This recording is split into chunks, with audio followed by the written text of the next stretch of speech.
दिल्ली विधानसभा चुनाव में कांग्रेस की करारी हार के बाद हिमाचल प्रदेश में पार्टी संगठन के पुनर्गठन पर सवाल उठ रहे हैं। सरकार बनने के बाद से अब तक नया संगठन गठित नहीं हुआ, जिससे पार्टी में असंतोष बढ़ रहा है। कैबिनेट मंत्री चंद्र कुमार और धनीराम शांडिल ने देरी पर नाराजगी जताई है। चंद्र कुमार ने तो इसे संगठन के पैरालाइज होने जैसा बताया है, जबकि शांडिल ने संगठन को मजबूत करने पर जोर दिया है। इस बीच पीडब्ल्यूडी मंत्री विक्रमादित्य सिंह ने बताया कि प्रदेश कांग्रेस कमेटी को 2 महीने पहले भंग कर दिया गया था और नया संगठन बनाने का प्रस्ताव हाईकमान को भेजा गया है। इस पर मुख्यमंत्री सुखविंदर सिंह सुक्खू और उप मुख्यमंत्री मुकेश अग्निहोत्री से चर्चा हो चुकी है। विक्रमादित्य सिंह ने कहा, प्रदेश में सरकार की अपनी भूमिका होती है और संगठन की अपनी जिम्मेदारी है। जल्द ही कांग्रेस संगठन का गठन होगा जो नए सिरे से काम करेगा। संगठन सरकार और जनता के बीच एक मजबूत पुल का काम करेगा। हमें जब पोस्ट क्रिएशन होती है, किसी भी डिपार्टमेंट में हो रही है, तो उस पे जो वित्तीय बोझ सरकारी कोष के ऊपर पड़ता है, उसका भी हमको ख्याल रखने की आवश्यकता है, क्योंकि निश्चित तौर से क्रिएशन ऑफ पोस्ट एक और बहुत आवश्यक है। निश्चित तौर से उसमें कोई दो राय नहीं है, मगर उसके साथ साथ जो हमारा प्रदेश का ओवरऑल जो फाइनेंशियल स्टेटस है, उसका ध्यान रखना भी सरकार का दायित्व बनता है। तो उन दोनों परिप्रेक्ष्य को मद्देनजर रखते हुए जो बेस्ट किया जा सकता है, हम उसमें जो है पूरी मजबूती से आगे कार्य कर रहे हैं।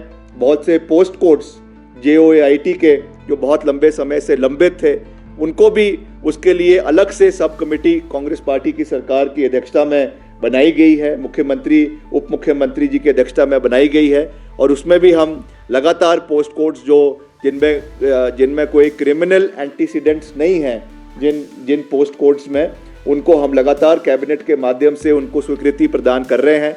कल भी जो कैबिनेट है, उसमें भी कई पोस्ट कोड्स, मुझे नंबर्स याद नहीं है कौन से पोस्ट कोड्स हैं, मगर कई पोस्ट कोड्स की उसमें भी स्वीकृति कल के कैबिनेट मीटिंग में भी दी जाएगी। तो उस परिप्रेक्ष्य से भी हम पूरा प्रयास कर रहे हैं कि हिमाचल आगे बढ़े और हिमाचल में ये सब चीज़ें हो। और मनरेगा की दिहाड़ी जो आपकी पहले 60 रुपये, जो मनरेगा की दिहाड़ी 60 रुपये की ऐतिहासिक वृद्धि करके इसको 240 रुपये से 300 रुपये जो है वो सरकार के माध्यम से किया गया है। और ख़ास करके आपको ध्यान होगा, जब आपदा का दौर था, क्योंकि जो PWD की सड़कें हैं वो तो हमने डिपार्टमेंट के माध्यम से खोलने का कार्य किया, मगर उसके साथ साथ जितनी आपकी पंचायतों की सड़कें हैं जो बंद हो गई थी, जिनमें JCB कई जगहों पे नहीं लग सकती थी, वहाँ पर उन सड़कों को खोलने का कार्य मनरेगा के माध्यम से, पंचायतों के माध्यम से इसको करवाया गया और इसकी जो कैपेसिटी है उसको 1 लाख रुपए तक बढ़ाया गया। ये भी मैं समझता हूँ कि एक ऐतिहासिक कदम सरकार की ओर से लिया गया, जिससे ग्रामीण अर्थव्यवस्था को जो है वो मजबूत किया जा रहा है। प्रदेश कांग्रेस कार्यकारिणी को 6 नवंबर 2024 को भंग किया गया था, जिसमें जिला व ब्लॉक इकाइयां भी शामिल थी। लोकसभा और उपचुनाव के बाद से ही नए संगठन की मांग हो रही थी, जिसे हाईकमान ने मंजूरी दी थी।